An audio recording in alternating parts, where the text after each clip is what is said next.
So tell us how important you have an Instagram, and we'll share that later, but it's Eat, Love, Lift. So tell us how important diet is when it comes to training. Yeah, diet's really everything. And it's funny because a lot of the people who will ask me about what they should do to be in better shape and be healthier, really their focus is, how do I lose weight? That's what a lot of people are Right. concerned about, and that's what they're thinking about. And, some of the common misconceptions are that, well, if I do a lot of sit-ups, I'll lose weight in my waist, because that's the part I'm working out. So that's where it will come from. Or, that if they just work out a whole bunch, they can out-train a bad diet. And unfortunately, that's just not true, because about 80% of your results are going to come from what you eat.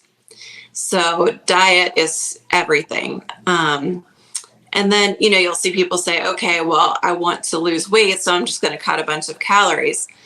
Well, that's not always the best either, because you've got to watch what you're eating, not just how much you're eating, especially if you're trying to build muscle and you need, proper building blocks for the muscle to build. So making sure that you get a nice balanced diet, looking at, what kind of macronutrients you're getting even before a workout is good.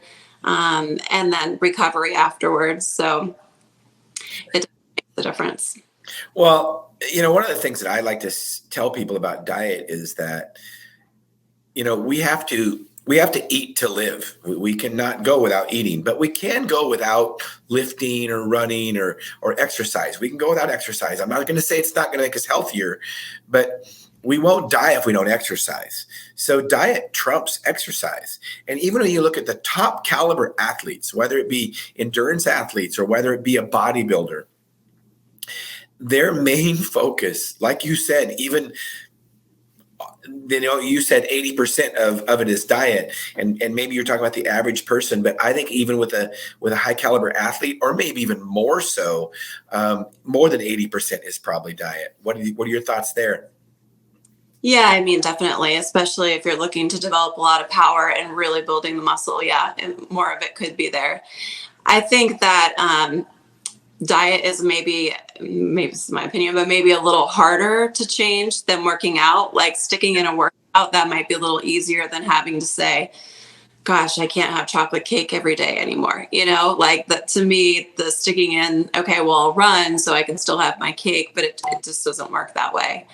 So I think that people don't necessarily want to change the habits that they have for eating, or maybe they do. But if you try and do any, research on what's out there in terms of like diet and advice, there is so much that contradicts each other.